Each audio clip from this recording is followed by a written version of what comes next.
Hoje vou conversar com o Elemar Júnior. Ele é fundador e CEO da Eximia Co. Tudo bem, Elemar? Obrigado aí por aceitar o convite. Tudo bem, cara. Que honra estar aqui. Que prazer estar participando. Muito massa. Antes da gente entrar aqui no assunto e tal, eu queria que você se apresentasse um pouquinho melhor para o público te conhecer um pouquinho mais. Tá bom, tá bom. Bom, meu nome é Elemar, você já me apresentou. O nome não é muito bom, mas é esse que a gente tem, né? Enfim, cara, trabalho com computação desde sempre, né? Comecei a mexer com computadores quando eu tinha pouco mais de 8 anos. Comecei a ser remunerado para mexer com computadores quando eu tinha 13. Hoje eu tô com 43. Quer dizer, cara, já são 30 anos aí de experiência com algumas particularidades, né? Eu tive a felicidade algumas vezes de estar no lugar certo na hora certa, então consegui trabalhar com computação gráfica, desenvolver sistemas não triviais e, cara, acabei também tendo a oportunidade de fazer um mix, né? Tem gente que fala bastante sobre tecnologia, mas eventualmente não tem oportunidade em negócio, em gestão. Tem gente que tem oportunidade de gestão, mas não tem o mesmo interesse ou conhecimento sobre tecnologia. Eu dou uma mesclada nesses dois mundos. Eu piso um pouco dos dois lados. Quer dizer, bastante dos dois lados, né? Mas, enfim, sou pai de 2 filhos, casado, cristão, enfim. Esse cara sou eu. Boa, muito bom. O nosso papo aqui hoje vai ser sobre execução, né, e muito baseado num post que você fez esses dias. Vou até aqui ler rapidinho o título dele e, vamos dizer assim, o primeiro parágrafo, o subtítulo, até melhor dizendo ali, né? Só para quem está ouvindo a gente entender mais ou menos por onde vai seguir esse papo aqui. Né? Então o título é: Sem preparação rápida e execução assertiva, resultados não acontecem. Aí o subtítulo: Muitas empresas e pessoas em dificuldades até decidem bem, mas são incapazes de se preparar para executar. Resultado: acúmulo de iniciativas sem acabativas e dinheiro bom jogado fora. Daí eu queria entender, logo para começar aqui, né, eu queria entender de você como é que a gente faz ali para. Você falou aqui de preparação, né? Como é que a gente faz para se preparar para fazer uma boa execução ali? Porque decidir é relativamente fácil, vamos dizer assim. Então, né, no começo a gente não sabe quando está errando e tal, mas como é que a gente faz para se preparar para a execução? Cara, aí tem um ponto interessante, sabe? Embora decidir seja uma coisa relativamente fácil, eu concordo com você. Algumas empresas. Deixa eu trazer um fato, tá? Do que eu tenho observado ao longo do tempo nos meus clientes.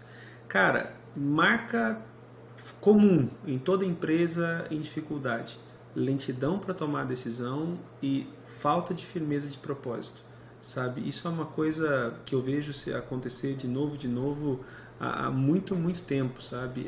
E vamos lá, outra marca, em empresas que estão se dando bem, característica comum: rapidez para tomar decisão e firmeza de propósito, sabe? Eu acho que esses são dois aspectos importantes aí para a gente poder analisar.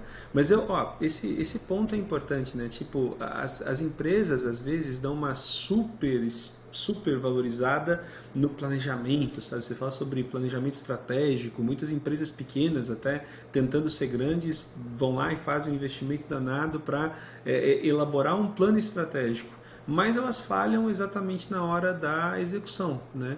E elas falham na hora da execução, Edu, na minha interpretação, exatamente por essa falta de preparação para executar, sabe? Tipo, dentro de uma empresa, dentro de uma organização, dentro de um time, localiza aí para o tamanho que você quiser, tá? As pessoas, elas estão habituadas a fazer as coisas de uma determinada forma o tempo todo, né? Existe um preparo para isso. E quando você tenta fazer alguma coisa nova, quando você tenta colocar em prática alguma ideia, você enfrenta uma resistência natural. Por quê? Porque a estrutura do time, a estrutura de processo, as ferramentas, elas não estão ajustadas para essa coisa nova. Então, existe essa resistência ao novo. O Peter Drucker falava que a estratégia mais comum de mudança é não mudar. Né? E isso nunca foi tão verdade, cara. As pessoas são tremendamente resistentes ao novo. E esse é um outro ponto, né? A liderança às vezes falha de uma maneira muito ingênua, pensando que apenas comunicar às pessoas as motivações para fazer alguma coisa é suficiente para que as pessoas façam essa coisa. Mas não é. Né? Na prática, você precisa criar um ambiente favorável, você precisa pensar em capacitar as pessoas para fazer o trabalho, você precisa pensar em as tecnologias certas, nos processos certos e principalmente lembrar que comunicação é repetição. Né? Tipo, você precisa repetir de novo, Às vezes dói, viu? Porque é meio frustrante quando você acha que as pessoas já entenderam, que as coisas já estão no lugar e simplesmente o resultado não acontece. Por quê? Porque você vai ver na prática as pessoas continuam fazendo o mesmo que já fizeram. Executar, cara, executar bem, né, é o que diferencia de fato quem consegue fazer coisas grandes e quem fica para trás. Muito bom. Concordo, sim, total, e bate muito com o que eu já vi também, né? Daí eu queria voltar um pouquinho no ponto que você mencionou ali, né, sobre a lentidão para tomar decisão. Daí eu queria entender Uhum. como que a empresa, vamos pensar numa empresa ou talvez até numa equipe, né? Como é que a equipe ou a empresa aqui conseguem tomar uma decisão que seja numa velocidade que seja boa, vamos dizer assim. Porque eu imagino que se a decisão for muito rápida, isso pode ser ruim, porque, vamos dizer assim, a equipe ou a empresa não se preparou bem para poder executar, mas ao mesmo tempo, se demorar muito, também vai ser muito ruim, né? Porque você perder muito tempo ali, sendo que você poderia já estar tendo aprendizado lá na ponta, né? Com a execução. Então eu queria entender como é que a empresa ou a pessoa fazem para mesclar bem isso aí. Cara, o Jack Welch, né, saudoso Jack Welch, já que foi CEO da GE durante muito tempo, ele cravou num relatório de 2000, cara, e diz o seguinte, ó, ou melhor, empresas que mudam mais devagar do que o ambiente, ou empresas onde o ritmo da mudança é mais lento do que a mudança externa, bom, essas empresas estão fadadas a desaparecer. Entende? A única questão é quando, sabe? E o ponto é que a gente está num mundo, Edu, que é cada vez mais. Você fala muito acrônimo de VUCA, né? Nós estamos numa realidade que é cada vez mais volátil, cada vez mais incerta, né? Cada vez mais complexa, cada vez mais ambígua. E, cara, o fato é que ajustes de rota precisam ser feitos o tempo todo, sabe? Precisam ser feitos o tempo todo. O problema é que muitas organizações, principalmente organizações mais tradicionais, criam uma cultura que não incentivam a tomada de decisão. Né? Aliás, tomar decisão e a decisão errada costuma ser visto como algo que deve ser punido. Né? O ponto todo é como que você cria um ambiente que seja favorável à tomada de decisão. E eu penso que o caminho para isso é você reduzir as decisões para que elas sejam decisões mais seguras, sabe? Porque assim, o grande problema que eu vejo, Edu, é o custo de oportunidade, sabe? Não sei se você está familiarizado com o conceito, mas familiarizando as pessoas que eventualmente estão nos acompanhando aqui, tá? O custo de oportunidade é o custo do o que eu estou deixando de fazer para fazer o que eu estou fazendo, né? E quando você é muito lento para tomar decisão, e repara, a lentidão para tomar decisão, ela aparece quando você demanda mais tempo do que seria necessário, entende? Cara, às vezes o custo disso é ficar parado. E o custo de ficar parado, eventualmente, é ver a concorrência reagir, é ver o mercado reagir, é ver um prejuízo se ampliar, entende? E isso acontece o tempo todo, sabe? Então, como é que eu crio um ambiente favorável à decisão rápida? Criando um contexto decisório onde tomar decisão seja uma coisa mais segura, né? Onde você não tenha uma cultura do confia, mas confere, sabe? Que impera, principalmente em empresas maiores. Eu confio em você para tomar decisão, mas eu quero dar a caneta aqui para tudo que você faz. Um ponto, e aí falando sobre liderança, né? A gente vive um tempo, Edu, principalmente em empresas de tecnologia, em que, cara, alinhamento de propósito é fundamental para você dar autonomia de atuação. Né? Cara, não faz mais sentido nos dias de hoje você contratar as pessoas para que elas sirvam como braços na sua empresa. Você precisa de gente trabalhando como cabeça. Você precisa de gente que agregue alguma coisa. Então, poxa, eu preciso... Como é que eu acelero a tomada de decisão e torno ela mais segura? Primeiro, garantindo que todo mundo tenha clareza sobre aonde eu quero ir. Né? E essa clareza de onde eu quero ir, eventualmente, permita que eu possa tomar decisões pequenas de maneira segura, sabe? Total. E até porque, se a gente, digo a gente, mas pensar em empresa, ou talvez até dentro de uma equipe, né? Ou se as pessoas dependem muito de uma liderança para tomar todas as decisões, cara, provavelmente as decisões vão levar muito tempo realmente para ser tomadas, porque até você analisar talvez os dados ali, o que vem acontecendo, discutir com as pessoas para tomar uma decisão, enfim, vai levar muito mais tempo e é um tempo que a equipe poderia estar usando, a empresa poderia estar usando para entregar, aprender com a entrega e de fato, mover o produto ou mover, seja lá, a mudança numa direção mais interessante. Né? E isso me lembra até bastante a forma como a agilidade funciona, vamos dizer assim, né? Porque o ágil, pelo menos do meu ponto de vista, ele funciona muito na linha do seguinte pensamento. Eu não sei se o caminho para onde eu estou seguindo vai dar certo ou não. Eu parto do princípio de que eu não sei.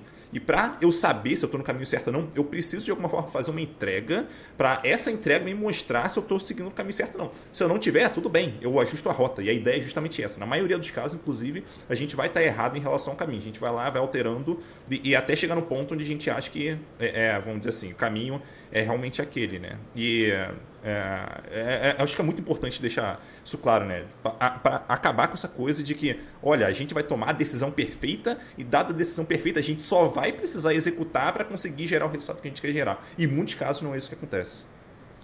Eu vejo de novo, né? Nós estamos numa época de tremendas mudanças, volatilidade, complexidade e ambiguidade, né? Então, cara, nós estamos num mundo que é complexo, né? Quando você vai estudar lá o framework Kinefin, não sei se as pessoas conhecem, cara, cada vez menos você fala sobre problemas complicados, cada vez mais você fala sobre problemas que são complexos por natureza, né? E o que a gente vê também é o seguinte, Edu, empresas tradicionais ou negócios consolidados de muito tempo, quando você pega uma empresa muito grande, por exemplo, o que costumava drivar no passado, olha a gente aportuguesando as coisas, mas o que costumava drivar no passado boa parte da conduta e das escolhas acabava sendo o corte de custos, né? Tipo, o desperdício, o custo era o inimigo. Você estava todo o tempo buscando formas de reduzir custo. Era o tradicional fazer mais com menos. E, cara, isso continua sendo um pensamento válido, sabe? Principalmente para negócios que são bem consolidados. Eu acho que o argumento de custo continua sendo uma coisa super importante e quando você pensa em custo, tem que buscar padronização. A treta acontece que em muitos negócios, mesmo em isso, vamos lá, né? Principalmente em empresas que agora estão tendo que se defrontar com o digital, cara, eu preciso competir com o digital agora. Como é que eu faço um cenário desses? Eu preciso aprender. E aí o inimigo deixa de ser o custo, o inimigo passa a ser a incerteza. Né? E como que eu combato a incerteza? Eu combato a incerteza testando. Né? Então eu preciso de um ambiente que seja dinâmico o suficiente que me permita tomar decisões pequenas, incrementais, né, que funcionem muito bem, mas também que me permita adaptar a minha execução de uma forma incremental para conseguir entregar bem. Né? E esse acaba sendo o grande problema da gestão moderna. Né? Tipo, muito do que se aprendeu durante décadas de liderança e gestão, muito de método que se usou durante muito tempo não se aplica muito bem mais nesse cenário digital, sabe? Tipo, onde você precisa ter essa velocidade. Você falou sobre agilidade, hoje está em voga muito falar sobre transformação, né? E as empresas falam muito sobre transformação digital. Muito embora a maioria, quando fala de transformação digital, na verdade está falando em digitalização. Digitalização é você fazer o que você já fazia, só que agora usando sistemas digitais. Mas, cara, transformação digital é outra coisa, a gente pode até falar sobre isso. O ponto todo sem transformação ágil, não existe transformação digital. Né? E isso já é uma quebra de paradigma gigantesca, né? Já é uma quebra de paradigma definitivamente gigantesca. Com certeza. Só para deixar claro aqui para quem está ouvindo a gente, né? Você comentou ali sobre eu não lembro se você chama de modelo ou de framework do Cynefin ali, né? Mas complexidade nesse modelo, vou chamar de modelo aqui. Complexidade nesse modelo não significa ser algo difícil. Complexidade aqui é algo, vamos dizer assim, que a gente não consegue ter a previsibilidade que a gente imagina que a gente teria num cenário simples, vamos dizer assim. Então, só para dar um exemplo aqui, se eu, por exemplo, pular, eu sei que eu vou cair. Então, nesse caso, vamos dizer assim, eu consigo correlacionar o output com o input. Se eu cair é porque, de alguma forma, eu estava, enfim, mais alto em algum momento, né? Mas agora, quando a gente fala de complexidade ali, de um ambiente complexo, é aquele ambiente onde a gente não consegue correlacionar. Então, quando a gente pensa nas entregas ali do dia a dia, a gente pensa, eu vou fazer essa entrega para alcançar tal resultado. Só que no ambiente complexo, a gente não consegue garantir que aquela entrega que a gente pensou realmente vai trazer aquele resultado. Por isso é um ambiente complexo. Então, complexidade aí tem muito a ver com isso, né? Conectando, e se você me permite, conectando um pouquinho com o público técnico, né? Cara, simples. Problema simples, cara, você deve, você tem um programador no seu time. Problema simples, cara, você está tentando compilar um código e esse código não compila. Ah, faltou um ponto e vírgula. Isso é um problema simples, entende? Você olha e você vê. Tá lá, uma causa, uma solução, tudo certo. Problema complicado. Pá, bicho, assim, eventualmente eu tenho mais do que uma forma de implementar uma solução, mas eu já sei de antemão, antes mesmo de fazer, que vai funcionar. Aí eu vou pegar e tentar eleger, dentre as diversas alternativas, aquela que se mostra mais ajustada. Um problema complexo, ele demanda, por natureza, experimentação. Tipo, você tem que... E esse talvez seja o grande ponto, Edu. Quando você fala em execução moderna, aí você conecta com coisa lá do passado, o famoso ciclo PDCA, né? Eu não tenho necessariamente a garantia de que essa minha ação vai gerar o resultado que eu quero. Então eu preciso fazer uma implementação, verificar os resultados, eventualmente fazer adaptações e eventualmente buscar um novo ciclo de implementação. Né? E esse tipo de problema é um problema complexo. Né? O Neil Ford fala com relação à arquitetura de software, por exemplo, que, cara, a arquitetura de software é complicada porque você não resolve o problema. Como é que você sabe que você está frente a um problema de arquitetura? Simples. Você consegue achar resposta para isso no Stack Overflow? Se você consegue achar resposta para isso, cara, o teu problema não é de arquitetura. Provavelmente é sobre design, mas não é sobre arquitetura. Mas essa é uma outra discussão, acho que fica para um outro dia, num outro podcast. Muito bom, muito bom. E outro negócio que você comentou também, que eu achei bem interessante, é sobre vamos dizer assim, o encorajar ou desencorajar as pessoas a tomarem decisões. Né? Por que isso me chamou tanta atenção? Pelo seguinte, eu costumo dizer que seres humanos fazem o que fazem porque existe algum estímulo para que eles agem de uma certa forma. Isso falando de maneira geral, né? Não de casos específicos, assim, mas de maneira geral, seres humanos, de alguma forma, são incentivados a agirem de uma dada forma. Dado que eles são incentivados, significa que se na empresa ou na equipe onde essas pessoas estiverem, se elas não estiverem sendo encorajadas a tomarem decisões ali, elas não vão tomar. Então, por exemplo, se a gente pune alguém, como você comentou, né, por tomar uma decisão ruim, qual é a vontade que ela vai ter de, na próxima vez, tomar outro tipo de decisão? Ela com certeza vai querer esperar que alguém tenha uma decisão por ela e tal. Eu já passei por isso uma vez, inclusive, né, com um estagiário que trabalhou comigo na época. Na época eu era líder dele e tal. E aí ele tomou uma decisão ali de fazer um deploy de uma aplicação mobile. A aplicação quebrou em produção. Daí o diretor mandou um e-mail ultra mal educado assim. Ele viu o e-mail e chegou para mim e falou: cara, eu não quero mais deployar nada aqui. Você me fala quando puder deployar, eu vou lá e aperto o botão. Mas eu não quero mais tomar essa decisão. Então quer dizer, o incentivo que a gente dá para as pessoas ali, né, é muito importante para guiar as pessoas numa direção mais adequada, vamos dizer assim. Mesmo que eventualmente elas possam cometer algum erro ali, o que provavelmente em algum momento vai acontecer, né? Mas isso ainda assim vale muito mais a pena do que esperar com que essas pessoas precisem dar bênção, vamos dizer assim, de uma liderança para tomar uma decisão ali de qual caminho seguir. Tem um modelo, falando sobre o modelo especificamente, Edu, que é o modelo de Vestron. Não sei se você já ouviu falar, tipologia das organizações, tipologia cultural, né? O Vestron, ele ensina, cara, que existem 3 tipos básicos de culturas organizacionais, tá? Ele fala que você pode ter uma organização que é burocrática, generativa ou patológica, tá? Numa empresa que é generativa, a orientação aos resultados, você tenta buscar fundamentalmente a melhor solução frente a cada problema. Isso é mais comum, principalmente nas empresas mais jovens, que de fato conseguem implantar agilidade. Tá? Eu falo de fato implantar agilidade porque no Brasil, principalmente no Brasil, a gente tem a mania de dar o nome certo para as coisas erradas. Né? Você separa lá um lote de coisas para fazer e diz que está fazendo Scrum. Você junta um time com meia dúzia de devs e você chama aquilo de squad, né? Você bota um quadro na parede, faz um post-it passar pelo quadro e diz que está fazendo Kanban. Então a gente tem essa mania triste de dar uma simplificação demasiada nas coisas. Mas enfim, empresas generativas são aquelas empresas mais orientadas ao resultado mesmo. Isso é comum nas mais jovens. Já as empresas mais velhas tendem a ser ou burocráticas. Burocrática, a ideia é a seguinte, cara, vamos jogar by the book, desde que obviamente o book seja o meu, né? E existem também as empresas que são as ditas patológicas. Numa empresa patológica, cara, geralmente impera o poder, né? Tipo, as pessoas são orientadas pelas relações fundamentais de poder, né? E aí, cara, tipo, geralmente o projeto que ganha, a ideia que ganha não é a melhor, é aquela que consegue mais apoiadores ou o apoiador certo, né? Cara, em empresas patológicas, em vez de você resolver um problema, é comum que você mate o mensageiro. Tipo, se alguém explicita um problema dentro da empresa de maneira ingênua, eventualmente, cara, a cabeça desse cara roda antes de se tentar resolver o problema.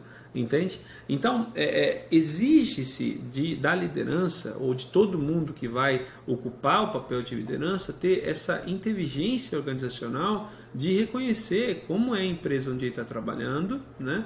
E eventualmente ajustar a abordagem para essa empresa, né? Não porque ele vai aceitar de uma forma determinante aí, o jeito da empresa funcionar, não estou defendendo isso, mas, cara, para você exatamente ter capacidade de fazer modificação. Sobre liderança é um ponto interessante, essa relação entre liderança e cultura, né? Porque a cultura da empresa, cara, ela nasce do quê? Nasce do sucesso dos primeiros líderes, né? Isso se solidifica na empresa. E depois de um certo tempo, enquanto no início a liderança define a cultura, depois é a cultura que acaba definindo a liderança. E você precisa ter exatamente, também é papel fundamental do líder pegar e reconhecer que essa cultura não é uma cultura favorável e fazer os ajustes que são necessários aí para que a empresa consiga executar bem. Mas é osso, viu? Não é necessariamente fácil, não. Sim, e esse último ponto que você mencionou, para mim é crucial assim a gente ter em mente, né? Porque às vezes a gente ouve falar de cultura e pensa em cultura como algo estático.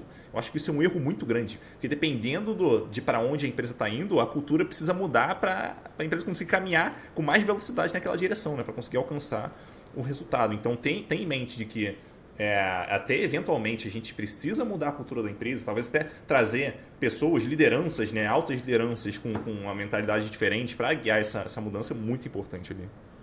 Tem uma história, cara, que eu digo sempre, viu? É muito complicado isso, Edu. Quando você pega empresa, principalmente empresa que vem experimentando crescimento acelerado, é muito duro e demora-se muito tempo em certos estágios, porque atinge-se certos estágios onde tudo aquilo que se fez no passado, que colaborava para que a empresa crescesse, né, agora trava a empresa. Né? E aí você pega a organização e começa a ver ela andando de lado, né? E aí você vai tentar verificar o que está acontecendo e você percebe qual é o problema. Como consultor, eu estou cansado eventualmente de apontar, olha, aqui nós temos um problema. E a resposta é, cara, nós sempre fizemos assim. Pois é, sempre fizeram assim e esse sempre fizemos assim nos trouxe até aqui. Daqui para diante, irmão, você vai ter que modificar o jogo.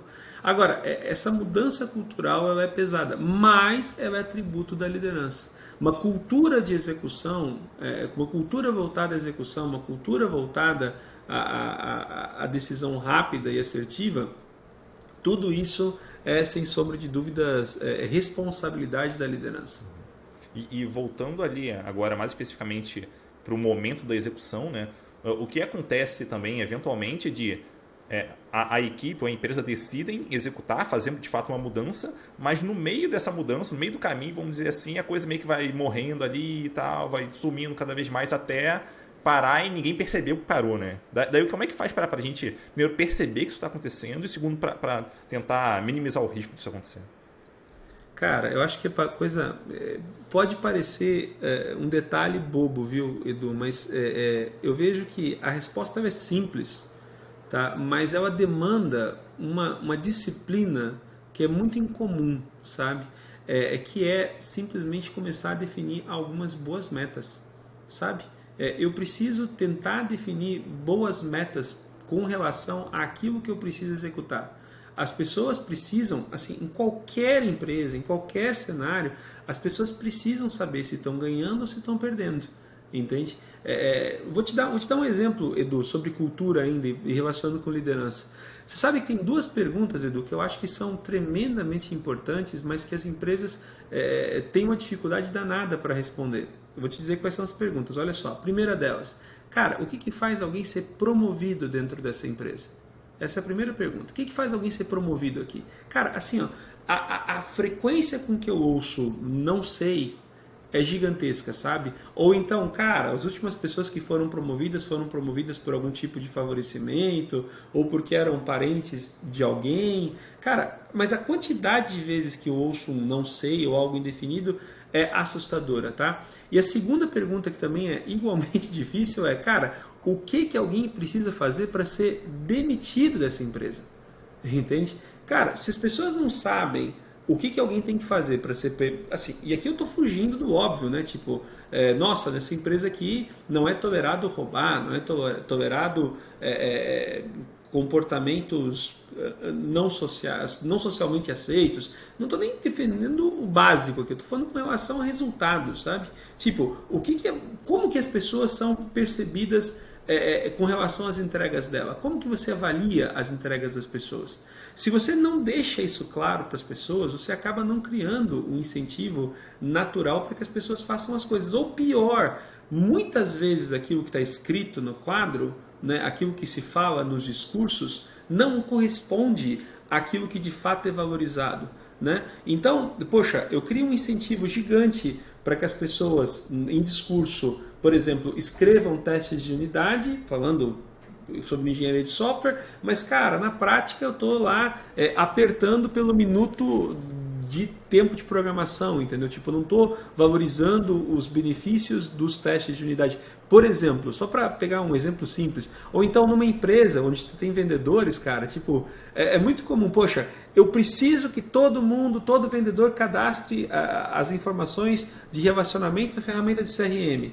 Tá bom, mas quando no primeiro aperto, o que você manda embora? Você manda embora o cara que está vendendo mais ou o cara que preenche no CRM? Então, sabe, existe uma certa hipocrisia velada, sabe?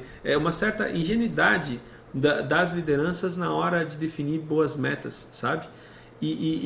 Aliás, eu vou dizer uma coisa, tá? Eu gosto muito da máxima, que não é minha, do professor Falcone, que fala que, cara, liderar é você conseguir bater metas com o time fazendo a coisa certa. E eu gosto dessa definição porque ela tem três partes bem objetivas, tá? A importância de você bater... Para você bater meta, você tem que ter meta, certo? Com o time, porque, poxa, ninguém faz nada sozinho. Você precisa estruturar o teu time para que ele consiga gerar os resultados que se espera. E, finalmente, cara, fazendo a coisa certa, porque, brother, você tem que ter uma coisa que seja ritmada, continuada. Não adianta você bater as metas uma única vez, você tem que continuar batendo as metas. O jogo é contínuo, o jogo é infinito, como diz o Simon Sinek, né? Você não pode ficar nessa linha de, poxa, fiz certo uma vez, agora está tudo bem, né? E essas empresas têm uma dificuldade grande de bater meta, melhor, de definir meta, sabe? E nessa história de definir meta, como você não tem meta, cara, o que você valoriza? Por exemplo, sabe qual é o pesadelo do Covid para boa parte das lideranças, principalmente liderança não preparada? Cara, era a coisa de você não conseguir acompanhar se o cara está trabalhando na hora que diz que está trabalhando, sabe? Então, tipo, poxa, nessa cultura de confia, mas confere, a gente tem coisas do gênero o olho do dono que enriquece que engorda o gado. Então, putz, história... E aí o que acontece? Você ficava olhando quem é que chegava mais cedo, quem é que ia embora mais tarde, quem que ia mais no banheiro... Que tem de liderança que fazia isso, entende? E esses caras, bicho, quando todo mundo foi para casa, que perderam essa capacidade de fazer acompanhamento, esses caras entraram em desespero. E aí, por quê? Porque não conseguem definir meta. Aí querem definir caixa, entende? Vamos botar uma caixa fechada com câmera para ver se eventualmente o cara saiu da sala ou não. Sabe? É atestado de incompetência, mas infelizmente... Esse é um ponto importante, aliás, sabe, Edu? De uma forma geral, principalmente pessoas técnicas. Eu sei que boa parte do público que acompanha o teu podcast tem uma raiz técnica, ocupa liderança técnica e tudo mais, sabe? As pessoas costumam assumir que o exercício da liderança é uma coisa empírica, sabe? Que é sobre passar tarefa para as pessoas, ou então garantir determinado nível de apoio, garantir algum tipo de clarificação, e era isso, e está tudo certo. Cara, isso é de uma arrogância, principalmente do público técnico, inacreditável e inaceitável.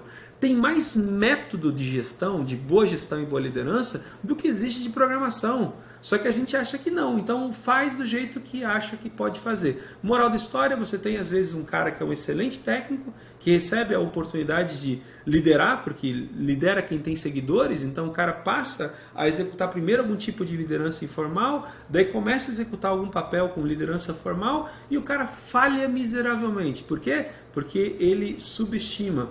No alto de sua arrogância, ele acha que liderar é só fazer o óbvio, aquilo que ele vê na TV. E geralmente não é. É muito perigoso, né? A gente, vamos dizer assim, dar o estímulo errado. As pessoas, naturalmente, se a gente dá o estímulo errado, as pessoas vão fazer o que é errado ali, mas não porque elas querem fazer, porque elas são estimuladas naturalmente a fazer e naturalmente o resultado vai ser errado. Né? Então, você comentou lá no começo, né, sobre o estímulo ali, né, de como que as pessoas estão promovidas ali, aqui na empresa. Obviamente, isso é um estímulo ali de como que as pessoas, como que elas são valorizadas ou não na empresa. Então, se a gente valoriza, por exemplo, quem trabalha muitas horas, mas não entrega resultado, adivinha que provavelmente vai acontecer na empresa. A gente vai ter um monte de gente crescendo, até assumindo papéis de liderança, que trabalham muitas horas, mas não necessariamente se preocupam com o resultado, porque elas foram promovidas por trabalharem muitas horas. Ou então a pessoa é demitida porque, sei lá, porque fez um negócio que, sei lá, a empresa julgou que não é interessante. Mas será que isso que a pessoa fez realmente deveria ser passivo de demissão? Até pensando num caso oposto, né? De a pessoa entrega um grande resultado, mas ela não se comporta muito bem. Não, tudo bem a gente ficar com a gente. Vamos mandar essa pessoa para outra equipe, vamos deixar essa pessoa trabalhando sozinha e tal. Então, às vezes tem muito essa questão de a mensagem que a gente não está falando, mas que a gente está passando de qualquer forma.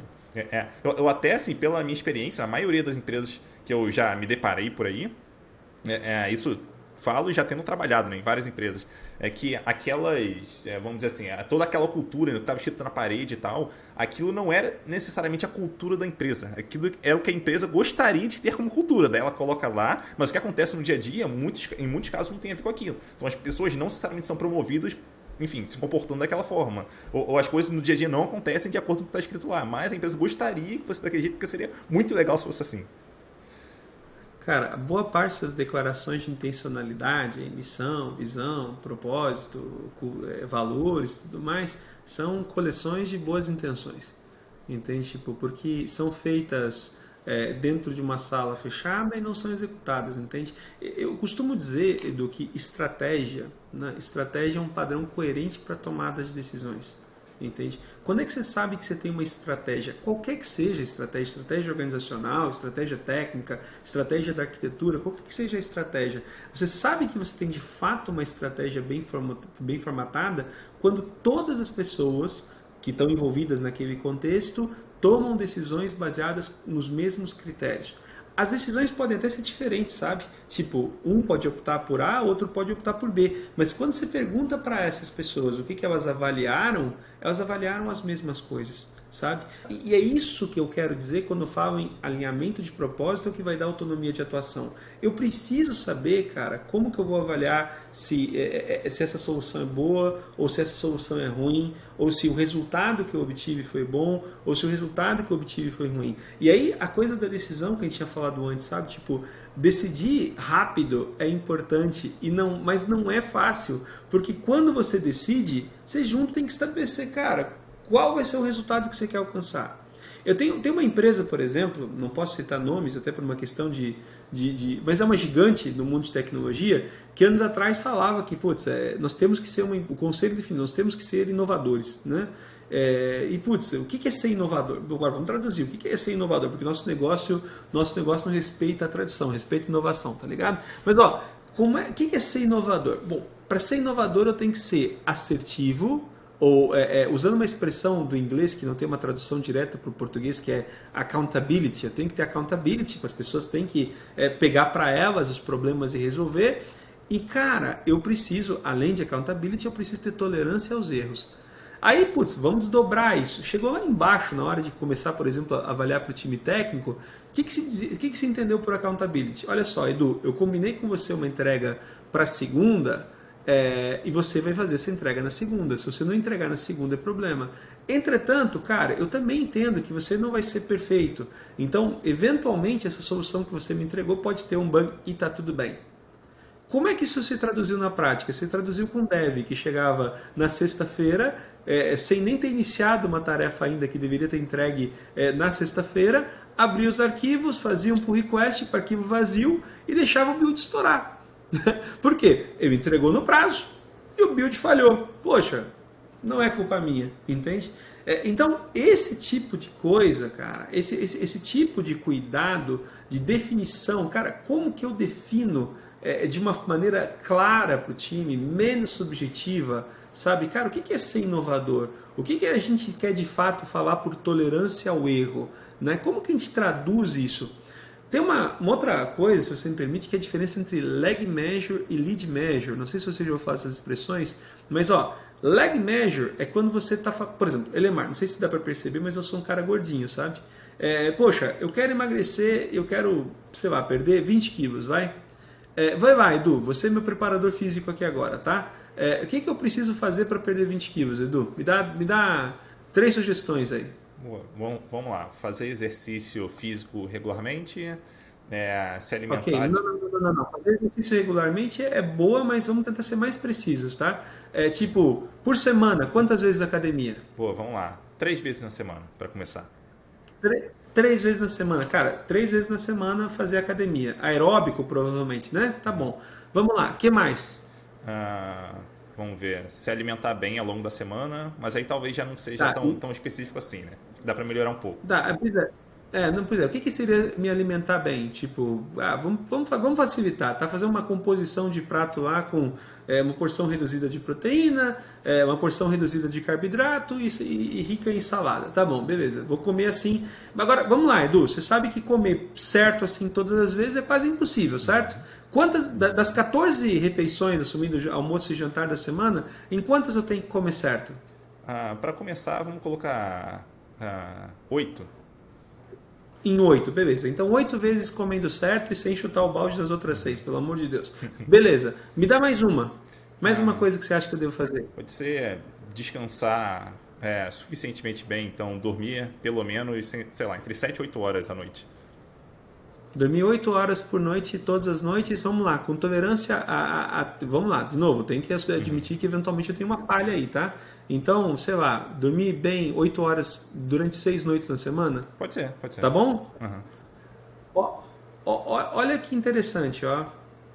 O fato de eu querer perder 20 quilos é uma lag measure. Galera, temos que perder 20 quilos, entende? Agora, o que é uma lead measure? É aquilo que eu consigo saber antes que eu preciso fazer e eu oriento o time para saber que eu estou ganhando, entendeu? Então, por exemplo, cara, você vai fazer exercício 3 vezes por semana, você vai comer certo em 8 das 14 refeições e você vai dormir certo em pelo menos 6 das 7 noites. Se você fizer tudo isso, eu acredito, e repara, é um problema complexo, tá? Eu acredito que você vai caminhar em direção à perda dos seus 20 quilos, entende? Isso é definir meta. O que acaba acontecendo, Edu? Os líderes com frequência definem lag measures e não lead measures. Então, por exemplo, nossa meta de faturamento é tanto. Cara, vamos lá, tá bom, o que eu faço para fazer esse faturamento dar certo? Como que eu ajudo? Entende? Tipo, se eu não tenho como ter algo que oriente a ação do time, cara, essa métrica não serve para nada com relação à execução. Sabe? Com relação à execução não vai servir para nada. Tipo, agora vamos lá. Beleza, o pessoal de vendas. Cara, nós sabemos que nós temos uma conversão a cada 10 ligações. Eu preciso fazer quantas ligações para fazer 10 vendas no dia? Bom, tem que fazer 100 ligações. Beleza, então o meu time vai fazer 100 ligações por dia. Ou então o time técnico lá. Cara, olha só. Pessoal, eu quero impedir a quantidade de bugs. Como é que eu melhoro isso? Eu faço isso reduzindo, por exemplo, o batch size na hora de fazer publicação. Como é que eu faço isso? Cara, fazendo um deploy por dia. Então, beleza, a partir de agora nós temos uma métrica de ter um deploy por dia e por aí vai, entende? Então, definir lead measures e não lag measures é um desafio grande para a liderança. O problema é que, primeiro, as pessoas raramente param para definir meta e quando definem errado. Sim, e esses lag measures, eles são importante para saber se a gente realmente alcançou o objetivo que a gente tinha inicialmente ou não. Mas o que a gente acompanha ali frequentemente são os lead measures, né? Que a gente está executando como a gente imagina que precisa executar para conseguir alcançar aquele resultado. Então, pegando até o teu exemplo aí, né? pegar da academia e tal, de emagrecer 20 quilos. Eu estou realmente fazendo exercícios na frequência que eu me propus a fazer inicialmente? Ou eu estou tendo alguma dificuldade com isso? Se eu estiver tendo dificuldade, que pode acontecer, ok, o que eu, no caso, o que eu como time, o que né, a empresa pode fazer em relação a isso, para a gente melhorar essa questão. Então a gente olha muito para aquilo que é, vamos dizer assim, é fácil da gente conseguir medir no dia a dia e consegue dar uma boa noção de se a gente pode ou não alcançar o resultado lá na frente. Então a gente já atua muito mais rápido ali, porque se esperar, sei lá, passar um mês para saber se a gente realmente perdeu peso, a gente já pode estar executando muito errado ao longo do tempo e, enfim, não serviu de nada, né? Exato, e aí você tem um excelente indicativo de como é que você consegue fazer execução de uma maneira mais segura, né? Porque se você tem claro qual é o seu leg measure, você tem claro quais são as suas lead measures, você começa a entender, cara, a minha execução está assertiva, está sendo suficiente? Bom, primeiro, eu estou conseguindo fazer aquilo que eu me comprometi a fazer? Estou conseguindo fazer. Pô, beleza, vamos assumir isso. Mas mesmo assim eu estou olhando e dizendo, cara, não está dando certo, o Elemar não está perdendo peso. Aí você descobre, tá bom, o Elemar come, sei lá, alguma besteira fora do horário, ou o Elemar tem algum problema de saúde que está impedindo ele de emagrecer, e aí você começa a testar outras coisas, e você entra no ciclo do PDCA. Aí faz sentido você pensar em PDCA, entendeu? E isso é o que, Edu? No final das contas, é disciplina de execução. Agora repara, eu falei leg measure, falei lead measure. Quer ver uma coisa que o povo começou a traduzir? Vamos lá, o Edu. O que é leg measure? É um objetivo, você mesmo definiu isso, né? Cara, e o que é importante para eu saber que eu estou no caminho da execução desse objetivo? O cumprimento de alguns resultados chaves, né?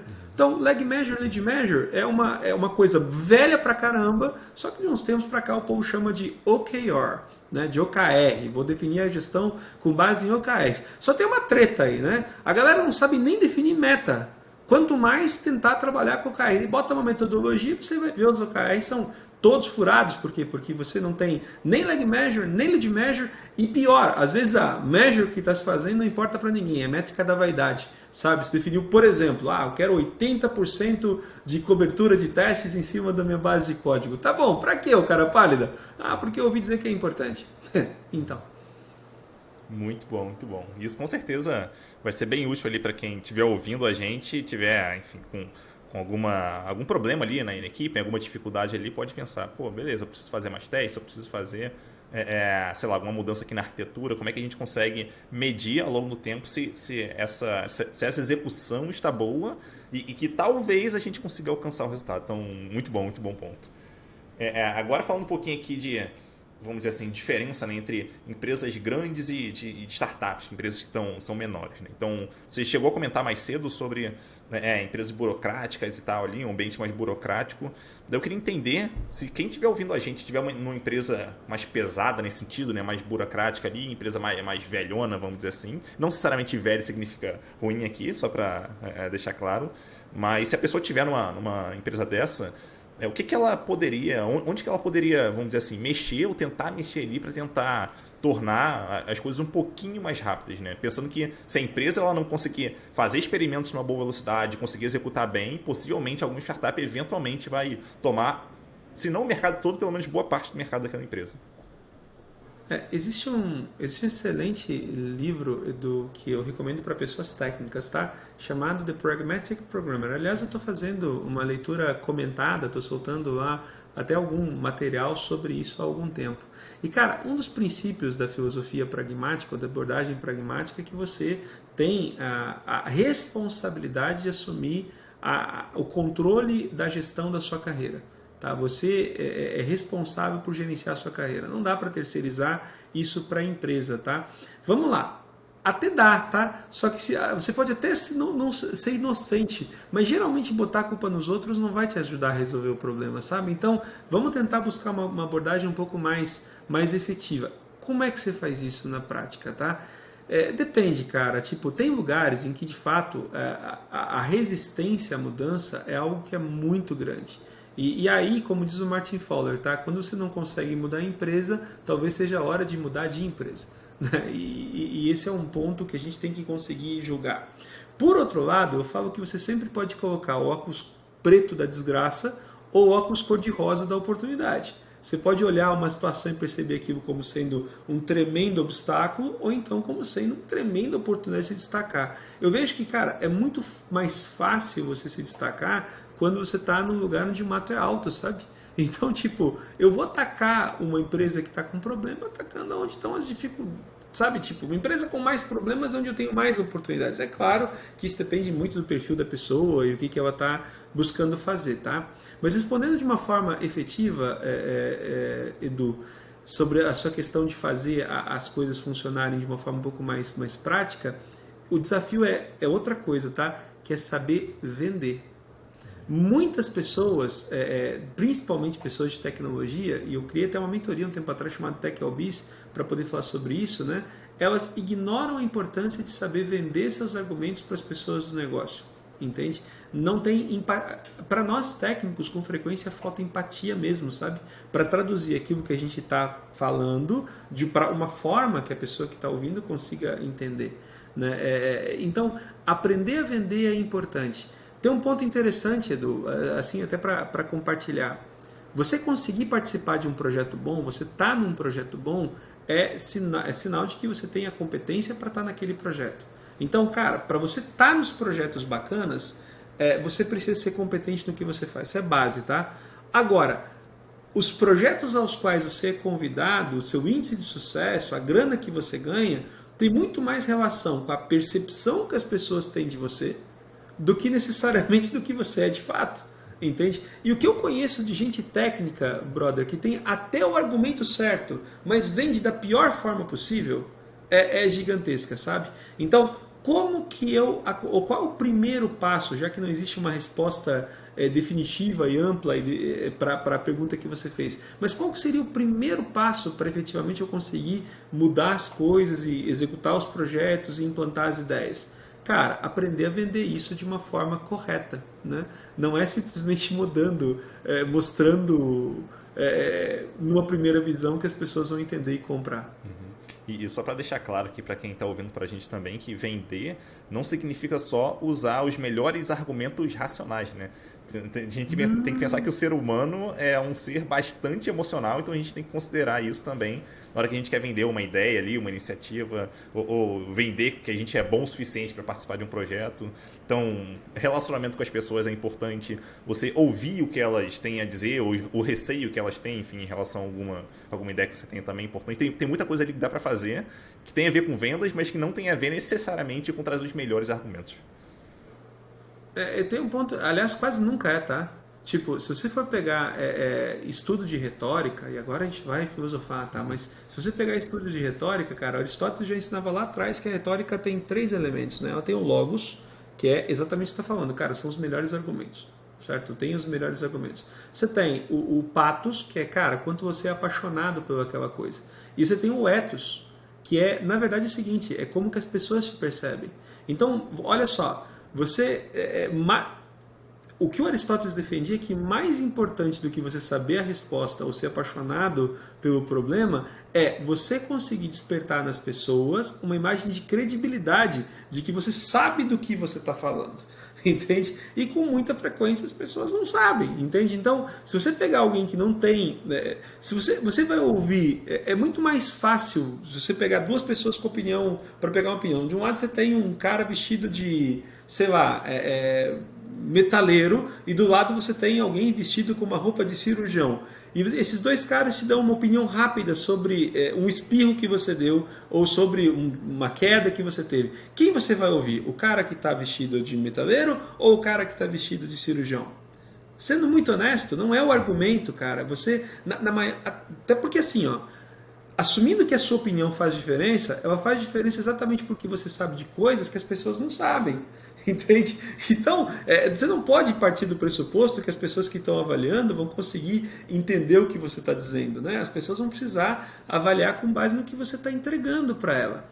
Então, quando você comunica, tudo colabora ou atrapalha. Tudo é sinal ou é ruído para aquela ideia que você está querendo vender. E, cara, aí vem uma dica poderosa, tá? Se você está em dúvida, se você está mandando sinal ou ruído, se não é sinal, é ruído, entende? Se não está te ajudando a vender, tá te atrapalhando, sabe? E é um ponto, bom, enfim, é impressionante, principalmente com relação à qualidade, sabe, Edu? Com muita frequência eu vejo dev argumentando sobre as maravilhas dos processos de build contínuo, de teste automatizado, disso, isso. Cara, vamos lá. As pessoas que. O que você está valorizando é o que as pessoas valorizam? Então, isso é um ponto importante.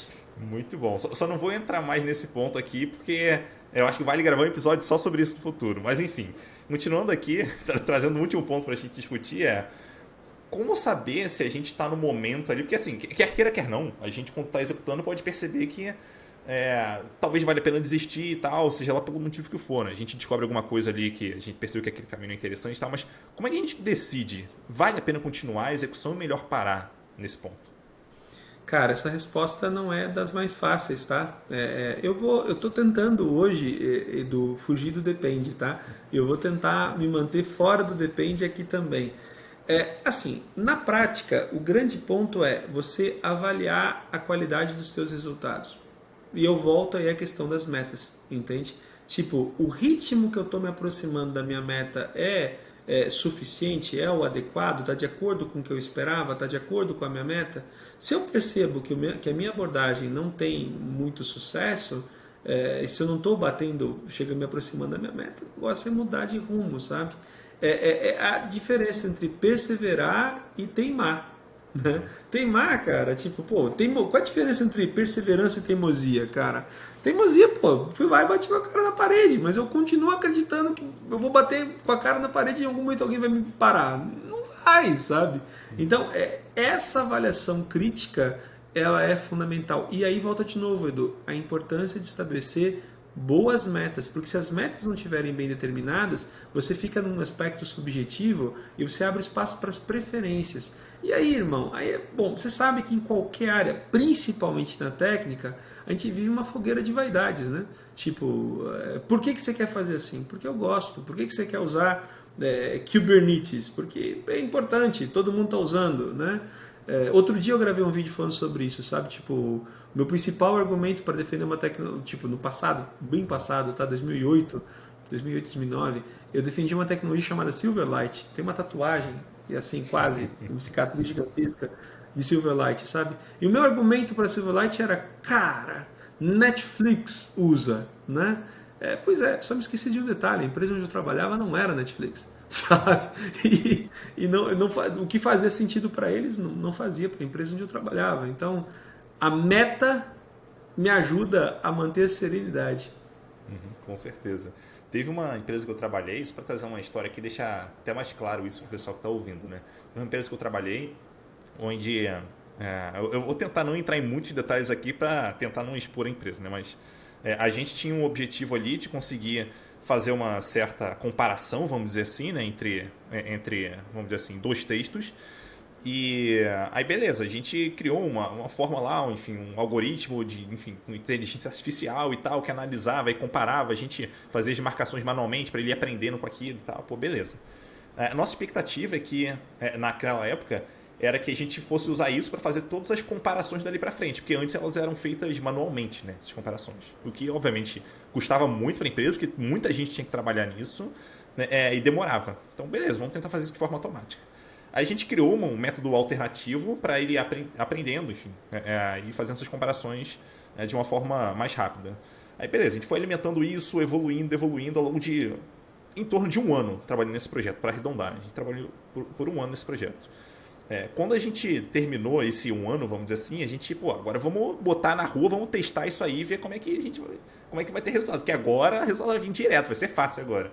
Aí, beleza, a gente botou para rodar, aí a gente tinha que fazer mais uma porção de comparações lá.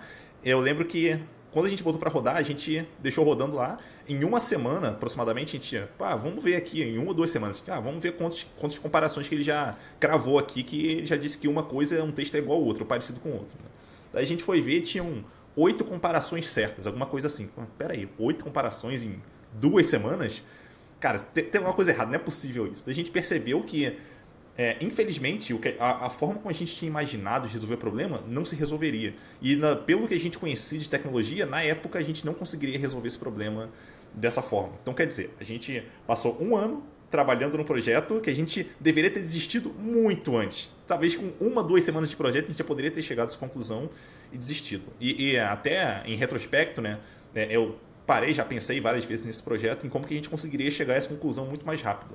E na minha visão, a gente conseguiria chegar a isso na época, né, usando um Excel, fazendo, enfim, as comparações ali de forma simples, vamos dizer assim, e isso já traria insumos suficientes para a gente perceber, esse caminho não vai funcionar.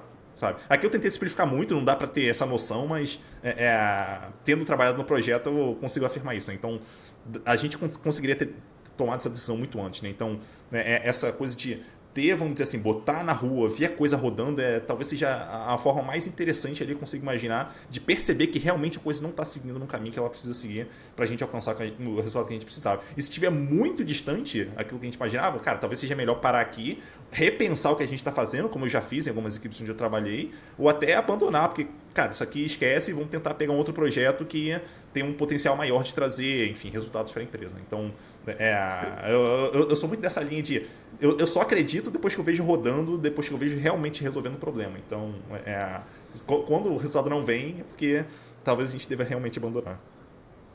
Mas você sabe, Edu, que até tentando falar um pouco sobre isso, né? Tipo, e aí eu acho que a gente já está quase esgotando nosso tema, mas tem um ponto importante aqui, né? A nossa área, a área de tecnologia, principalmente quem está começando e quem está chegando ali num nível de senioridade razoável, mas ainda não exatamente sênior, as pessoas elas tendem a valorizar muito as certezas. A gente está num tempo, cara, onde nas empresas mesmo, as mesmas lideranças, elas tendem a valorizar muito quem tem certeza, você sabe? E na minha opinião, cara, o jeito mais fácil de você progredir não é sobre como conservar ou como desenvolver certezas, mas é como preservar suas dúvidas, é como você ter dúvidas, sabe? A gente faz as coisas, um comportamento que nos leva a muita certeza, nos leva a erros, ou nos leva, como você disse, a um tempo gigante, porque nós temos certeza que vai dar certo, entende? Se a gente adota como padrão de comportamento a ideia de que a gente tem uma dúvida aqui, a gente não se coloca no papel ridículo, às vezes, de teimar sobre algo que não dá certo. Tem um ponto importante, aliás, né? Tipo, eu digo que a geração dos nossos pais, né? Nossos pais, os meus, os teus também, seguramente, foi a geração dos que não sabiam, sabe? Então, tipo, cara, as pessoas não sabiam sobre a crise econômica nos Estados Unidos, ou no Oriente Médio, ou conflito em alguma região. Eles nem sabiam, então eles não sabiam que não sabiam. E era limitado. A nossa geração, sob muitas perspectivas, sofre mais porque nós somos a geração dos que tem a ilusão de que sabe? E essa ilusão de que sabe é algo que nos quebra, sabe? Porque, assim, mesma coisa, as pessoas dizem, mas como é que você diferencia um pleno de um sênior?